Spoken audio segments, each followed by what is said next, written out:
Big pass லைவ்ல அரோரா மற்றும் சுபிக்ஷா வந்து திவ்யா கிட்ட ஒரு கிளாரிபிகேஷன் கொடுக்கறத நம்மளால பார்க்க முடிஞ்சு. இதுக்கு நடுவில் பார்வதி வந்து ஒரு விஷயத்த பேசும்போது அங்க ஒரு ரியாக்ஷன் செக்மெண்ட் வேற மாதிரி போயிட்டு இருந்தது. அடுத்து விக்கல்ஸ் விக்ரம், சாண்ட்ரா இவங்கெல்லாம் ஒரு பயங்கரமான ஒரு சில விஷயங்கள் டிஸ்கஸ் பண்ணிட்டு இருந்தாங்க. அப்போ அரோரா வந்து வினோத்தை பத்தி ஒரு விஷயத்த சொன்னாங்க. அது என்ன அப்படின்றதையும் பார்க்கலாம். கமர்தீன் மற்றும் பார்வதி ஒன்று சேர்ந்து தான் சேர்ந்தாங்க. பண்றதெல்லாம் கொஞ்சம் லைவ்ல பார்க்க முடியல. அந்த மாதிரி பல விஷயங்கள் நடந்து கொண்டிருப்பதையும் பார்க்க முடியுது. இது எல்லாத்தையும் கொஞ்சம் டீட்டெயிலாக பார்த்துடலாம். சேனலுக்கு புதுசாக இருந்தீங்கன்னா சப்ஸ்கிரைப் பண்ணிருங்க. வீடியோ பார்க்குற அனைவருமே மறக்காம லைக்கும் வைப்பும் பண்ணீங்கன்னா இந்த வீடியோ பல பேருக்கு போய் சேர்ந்துரும். அந்த உதவியை பண்ண மாதிரி கேட்டுக்கொள்கிறேன். இப்போ கண்டென்ட்ல போகலாம். இன்னைக்கு பார்வதி மற்றும் கமருதீன் நேற்று நைட்டு சேர்ந்தாங்க. சேர்ந்ததுலேருந்து பார்த்தீங்கன்னா ஒரே பிரியா ஜோடிகள் மாதிரி, ஓப்பனாக சொல்லணும்னா புதுமண தம்பதியர் மாதிரி வீட்டுக்குள்ளே இருக்கிறாங்க அப்படின்றது வேணா நம்ம சொல்லலாம். அப்படிதான் இருக்குது அவங்க பண்ணுறதெல்லாம் பார்த்தா. ஸோ இதில் ஒரு பக்கம் கமருதீன் எலிமினேட் ஆனாரா, அவங்கள ஆறுதல் படுத்துறேன்ற மாதிரி சாஞ்சிக்கிட்டு இதெல்லாம் பண்ணிக்கிட்டு அப்படின்னும் போது அந்த விஷுவல்ஸே பார்க்க முடியல. சரி, ஏதோ டாஸ்கில் ஃபீல் பண்ணுறாங்க, ஆறுதல் படுத்துறாங்க அப்படின்னு பார்த்தா கூட பரவாயில்ல அப்படின்னு கூட கடந்து போகலான்னு நானும் பார்த்தேன், விட்டேன். அதுக்கப்புறம் சாப்பிடும்போது வந்து சாயிறாங்க, அந்த லுக்கெல்லாம் பார்க்கணுமே, சிறப்பாக பண்ணுறேன் அப்படின்ற மாதிரி தான். இதில் மாற்றி மாற்றி அடிச்சுக்கிறது. அடுத்தது பார்த்தீங்கன்னா சேர்ந்துட்டு பண்ணுற அளப்புற இதில் இத்தனை நாள் இருந்ததை விட, உண்மையை சொல்லணும்னா இத்தனை நாள் நம்ம பார்க்கறத விட இப்போ வந்து கொஞ்சம் க்ளோஸ்னஸ் ரொம்ப அதிகமாக இருக்குது. இது வந்து நியூ இயர் ரெசல்யூஷனாக எடுத்திருக்காங்களோ என்னமோ தெரில. அந்த அளவுக்கு ஒரு க்ளோஸ்னஸ் அதிகமாக இருக்குது. தலை ரூமில் காலைல ட்ரெஸ்ஸு செலக்ட் பண்ணுறதும், இது போட்டு விடுறதும், அப்புறம் பார்த்தீங்கன்னா கன்சோல் பண்ணுறது பேர்லேருந்து என்னால் சொல்ல முடியலங்க. அந்த அளவுக்கு தான் லைவில் நடந்துட்டுருக்கு. நீங்கள் ஏதாவது சோஷியல் மீடியா போனீங்கன்னா அந்த விஷுவல்ஸ் எல்லாம் கண்டு கழித்து என்ஜாய் செய்யலான்னு நான் நினைக்கிறேன். ஓகே, ஐ மீன் எனக்கு சுத்தமாக இன்ட்ரெஸ்ட் இல்லை. அது கொஞ்சம் அதை கேமராமேன் காட்டாமல் இருந்தால் நல்லாயிருக்கும். ஆனால் அவனா கேமராமேனையும் ஜூம் ஜூம் ஜூம் ஜூம்னு வச்சு நம்மளை இரிட்டேட் பண்ணுறதை கடுப்பாக இருக்குல்ல. இது ஒரு பக்கம் நடக்குது. அடுத்து இன்னொரு பக்கம் என்ன பண்ணுறாங்கன்னா, இவங்க திவ்யா கிட்ட வந்து சுபிக்ஷாவும் அரோராவும் என்னென்னலாம் நடந்துச்சு, எப்படி இந்த ஸ்டடி. ஏன்னா திவ்யாவோட கேள்வி ஒன்று தான். நீங்கள் வந்து பாயிண்ட் வைஸ் போகிறீங்கன்னா, ஸோ ஃபஸ்ட்டு விக்ரம் போயிருக்கணும், விக்ரமுக்கு அப்புறம் தான் சுபிக்ஷா போயிருக்கணும், சுபிக்ஷாவுக்கு அப்புறம் தான் கானாவினத்து போகணும். அந்த ஒரு இடத்துல விக்ரம் ஏன் போனாரு, இங்கே ஒரு ஸ்வாப்பிங் நடந்துச்சு அப்படின்ற கேள்வி தான் திவ்யாவோடது. அதை வந்து அரோரா கிளியராக எக்ஸ்பிளைன் பண்ணி சுபிக்ஷா ஒரு தரப்பு சொல்கிறாங்க, அரோரா ஒரு தரப்பை எக்ஸ்பிளைன் பண்ணிட்டு வரும்போது நடுவில் பார்வதி ஒரு கேள்வி கேட்டுறாங்க. பார்வதி கேட்ட உடனே அங்கே ஒரு பார்வதியை திரும்பி வந்து ஒரு பக்கம் எக்ஸ்பிளனேஷன் கொடுத்துட்டு இருக்காங்க அரோரா. அப்போ வந்து பார்வதி ஏதோ ரியாக்ஷன் காமிக்க அரோரா டென்ஷன் ஆயிட்டு, நான் ஒரு விஷயத்த சொல்றேன்னா அதை கேளுங்க, இந்த மாதிரி ரியாக்ஷன் காட்டுறது இந்த மாதிரிலாம் பண்றது வேண்டாம், இதெல்லாம் பண்ணாதீங்கன்ற மாதிரி அங்கே அரோரா திரும்ப திரும்ப கொடுக்குறாங்க. ஏங்க நீங்க சொல்ற மாதிரி கேட்கறதெல்லாம் எங்களால் இருக்க முடியாதுங்க அப்படின்ற மாதிரி அரோரா அங்கே பார்வதி சொல்லிட்டு இருக்காங்க. எனக்கு என்ன ஒரு கேள்வினா, இங்கே ஒவ்வொருத்தர் என்கிட்ட இப்படி டோனில் சொல்லுங்க, இந்த டோனில் சொல்லுங்க அப்படின்னு சொல்றாங்கல்ல, அப்போ அவங்க டோனுக்கு ஏற்ற மாதிரி தகுந்தாற் போல் நிறைய பேர் மாறுவது உண்டு இல்லையா. அப்புறம் என்ன, உனக்கு இது கம்ஃபர்ட்டா இருக்குன்னா அதை மாத்திங்க அப்படின்ற மாதிரி. ஏன்னா அவங்க வந்து ரியாக்ஷனோட கேட்கும்போது சொல்றவனுக்கு இன்ட்ரெஸ்ட் இருக்குமா.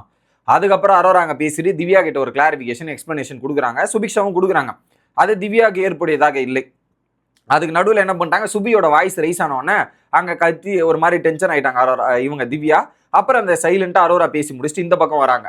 இந்த பக்கம் வந்தவொடனே சாண்ட்ரா என்ன சொல்றாங்க, இப்போ சாண்ட்ரா வந்து புதிய ஐக்கியம் ஆயிருக்காங்க, அன்பு கேங்கில் இணைந்தார்கள் மாதிரி. ஸோ அங்கே விக்ரம் கூடயும் சுபிக்ஷா அரோரா இவங்க கூட சேர்ந்தாச்சு. ஏன்னா காலில் வந்து பார்வதி கூட சண்டை நடந்துச்சுல, இவங்க கூட போய் சேர்ந்துட்டு இங்கே பேசிட்டு இருக்காங்க. எனக்கு தெரிஞ்சு அங்கே வினோத், கமருதீன், பார்வதி திட்டம் போட்டிருப்பாங்க. வினோத் அவர்கள் வந்து பார்த்தீங்கன்னா கமருதீன் இது பண்ணும்போதே கையை ரிமூவ் பண்ண ட்ரை பண்ணாரு, அந்த காயின் எடுக்க ட்ரை பண்ணாரு, நான் தான் அதை ஹோல்டு பண்ணி நிறுத்தி வச்சிருந்தேன்ற மாதிரி ஒரு விஷயத்த சொல்றாங்க. அது எனக்கு தெரில, ஆனால் அந்த ஒரு விஷயம் நடந்ததுன்ற மாதிரி சொல்றாங்க. ஆனால் பார்வதி மேட்டரில் அவரே ஒத்துக்கிட்டார். பார்வதி மேலே இருக்கிற காயினை ரிமூவ் பண்ணுறதுக்கு எதோ முயற்சி பண்ணும்போது அங்கே சாண்ட்ரா தான் அழுத்தி பிடிச்சாங்கன்றதே ஒரு பக்கம் அங்கேயே சொல்லிட்டார். இது அங்கே டிஸ்கஷன் போயிட்டு இருக்கு. ஓகே, அப்போ வந்து என்ன சொல்றாங்கன்னா அரோரா, சுபிக்ஷா நீ யாருக்கும் எக்ஸ்பிளனேஷன் கொடுக்க வேண்டிய அவசியம் கிடையாது, இது கேம் விளையாடி முடிச்சாச்சு, வீக்கெண்டில் கேட்டால் வீக்கெண்டில் கிளாரிஃபிகேஷன் கொடுத்துக்கோ, நீ எல்லாருக்கிட்டையும் எக்ஸ்பிளனேஷன் கொடுத்து ப்ரூவ் பண்ண வேண்டிய அவசியமே கிடையாது, அதை நீ புரிஞ்சுக்கோ. சொன்னாங்கன்னா அதை விட்டுடு, அவங்க அப்படி தான் சொல்லுவாங்க, இதெல்லாம் பண்ணுவாங்க, சான்ஸ் கிடைச்சா டார்கெட் பண்ண தான் ட்ரை பண்ணுவாங்க, ஃப்ரீயாக விட்டுருன்ற மாதிரி சுபிக்ஷாவுக்கு ஒரு அட்வைஸ். இப்போ ஆக்சுவலி நம்ம ஒரு ஸ்ட்ராட்டஜி பிளான் போட்டோம், இதெல்லாம் பண்ணோம், அதை விட்டுரு. இப்போ இந்த ஸ்ட்ராட்டஜியில் பெனிஃபிட் அடிச்சது யாருன்னா கானா வினோத் தான். ஒப்புக்கு சப்பானி அப்படின்ற ஒரு வார்த்தையை விடுறாங்க. அரோரா, இது உங்களுக்கே நியாயமா படுதா? ஒப்புக்கு சப்பானியா? கானா வினோத்ன்ற நபர் இல்லைன்னா நீங்க சபரியும் எலிமினேட் பண்ண முடியாத முதல்ல. ஏன்னா கானா வினோத் வந்து சபரியும் ஹோல்டு பண்ணாம இல்லை. ரெண்டாவது கமருதீன் பிடிச்சதுல ஒரு ஹேண்ட்ல வந்து கானா வினோத்தும் இருந்திருக்கிறார் அப்படின்றதான். ஸோ ஒப்புக்கு சப்பானிலாம் சொல்லாதீங்க. இப்போ கானா வினோத்துக்கு 9 பாயிண்ட் போனா உங்களுக்கு பிரச்சனை கிடையாது அப்படின்ற ஒரு பாயிண்ட்ல தான் நீங்க நின்னீங்க. எப்படி கானா வினோத்துக்கு பாயிண்ட் போனா அவர் ஜெயிக்கிறதுக்கான பாசிபிலிட்டிஸ் கிடையாதுன்றது உங்களுக்கு தெரியும். அதனால அங்க ப்ராப்ளம் இல்லாம இருந்துச்சு. அவர் ஒப்புக்கு சப்பானிக்குன்னு வச்சுக்கிட்டு நம்ம விளையாடலாம்னு சொல்ல முடியாது. அவரும் வந்து கான்ட்ரிபியூஷன் பண்ணியிருக்காருன்றது தான். ஸோ இதுல ஒரு கேம் இப்படி போயிடுச்சுன்றதால இந்த மாதிரி பேசுவது ரொம்ப ரொம்ப தவறான செயல் அப்படின்றத சொல்லிக்கிறேன். அந்த மாதிரி அரோரா பண்ணியிருக்க வேண்டாம்ன்ற மாதிரி எனக்கு தோணுச்சு. இது என்னோட ஒப்பீனியன். ஏன்னா அவருடைய ஹெல்ப்புமே இருந்தது. ஒப்புக்கு சம்பானி சும்மா வச்சுட்டு இருந்தோன்னு. ஆனா என்ன அவர் மேல என்ன டவுட் வந்துச்சுன்னா, அந்த டீம் கூட போய் நிறைய இடத்துல பேசினார் இல்லையா, அந்த ஒரு டவுட் அவர் மேல வந்துருச்சு. அதுதாங்க ஒரு பெரிய பிரச்சனை. அவங்க வந்து ஒரு பக்கம், ஆனா அவர் கடைசியில வந்து 2வது ரவுண்ட் 3வது ரவுண்ட்ல அங்க பார்வதி சொன்னதுல கொஞ்சம் டீவியேட் ஆக ட்ரை பண்ணாரு. அதுக்கேற்ற மாதிரி வேலை பெத்தும் போது இது. அதுக்கப்புறம் வந்து இவங்க போய் ஜெயிச்சிட்டாங்க. அப்ப விக்ரம் சொல்றாரு, என் ஸ்ட்ராட்டஜி வந்து நான் இப்படியே தான் போனேன். எனக்கு சுபிக்ஷாக்கு அப்புறம் தான் விக்ரம்க்கு அப்புறம் தானே சுபிக்ஷா வரணும் போது, ஏங்க நான் ஸ்ட்ராட்டஜி போட்டேங்க, நான் ஸ்ட்ராட்டஜி போட்டு பிளே பண்றல என்னங்க தப்பு, அதெல்லாம் தப்பு கிடையாதுங்கன்ற மாதிரி அங்க விக்ரம் சொல்றாரு. அது தட் இஸ் மை மூவ்ங்க, இது எப்படிங்க சொல்ல முடியும் அப்படின்ற டிஸ்கஷன் போது. இதே அந்த பால் டாஸ்க்ல அப்ப ஏன் சொல்லல? இப்ப இவ்வளவு பேசுறாங்களே தப்பு தப்புன்னு, பால் டாஸ்க்லயும் சொல்லியிருக்க வேண்டியது தானே, பால் டாஸ்க்லயும் பேசியிருக்க வேண்டியது தானே. அப்ப பேசாதவங்க இப்ப ஏன் பேசுறாங்கன்ற மாதிரி ஒரு கேள்வியை விக்ரம் கேட்டுக்கொண்டிருக்கிறார். அதுவுமே நியாயமாப்படுது. பால் டாஸ்க்ல உங்களுக்கு சாதகமா இருக்கும்போது மட்டும் பாயிண்ட் இருக்கிறவனை அடிக்கணும்.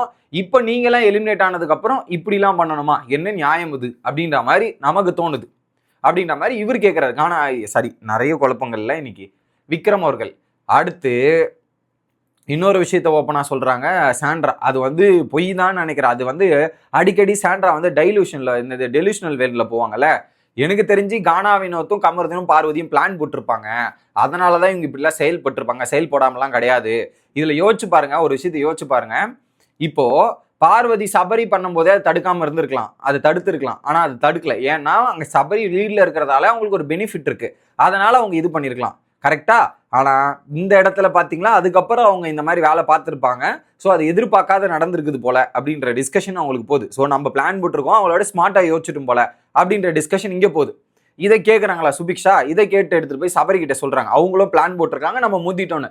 சபரி கிட்ட சொல்லும் போது சபரி என்ன சொல்றாருன்னா, இப்போ நீங்க அந்த டீமும் பிளான் போட்டிருக்கு, இந்த டீமும் பிளான் போட்டிருக்கு, இதுக்கு ரெண்டுத்துக்கும் நடுவில் நான் தான் மாட்டிக்கிட்டேனா, நான் தான் இது பண்ணிட்டேனா அப்படின்ற மாதிரி அங்க ஒரு டிஸ்கஷன். சபரி என்ன, ஆனா சபரி நினைச்சா எனக்கு பாவமா தான் இருக்கு. உண்மையை சொல்லனா மக்களே, நேத்தும் டார்கெட் பண்ணி தான் சபரி அடிச்சாங்க. அதுலயும் குறிப்பா பாயிண்ட் அதிகமா வச்சிருக்கான்னு சொல்லிட்டு 3 எல்லாம் வரிசையா போயிட்டு சபரியை தூக்குவோன்ற மாதிரி டார்கெட் பண்ணி தூக்குனாங்க.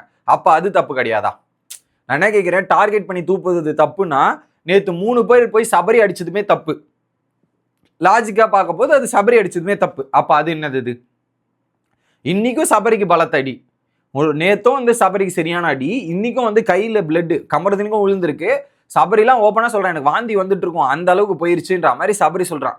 ஆனா இந்த வாரம் சபரியை பாராட்டணுங்க. என்ன இருந்தாலும் ஒரு ஸ்போர்ட்ஸ்மேன்ஷிப்பா சபரி விளையாடின விதம் வேற மாதிரி இருந்துச்சு. I am very impressed. இப்போ எல்லாருமே வந்து புது ட்ரெஸ் புத்தாடைகள் அணிந்து புத்தாண்டு கொண்டாடுவதற்கான நேரங்கள் ஆரம்பித்துக் கொண்டிருப்பதை நம்மளால் கண்காணிக்க முடிகிறது. ஸோ அடுத்த வீடியோவில் வந்து சந்திக்கிறேன். Bye guys.